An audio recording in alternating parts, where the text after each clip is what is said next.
Ponúkame unikátny trojizbový byt v paneláku na Záhonku, neďaleko z Volenskej priehrady. Táto časť je vhodná pre rodiny s deťmi, pretože sú na okolí detské ihriská, pediatri, lekáreň, škôlky, školy. Byt je na 7. poschodí s rozlohou 82 m2.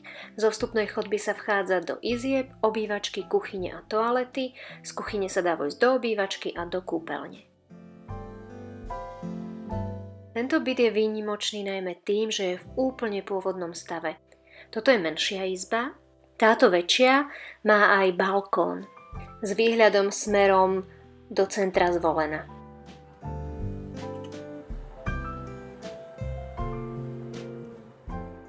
Koncom leta majú vo vchode naplánovanú výmenu stupačiek, takže sa to ukazuje ako najvyšší čas na rekonštrukciu jadra a celého bytu.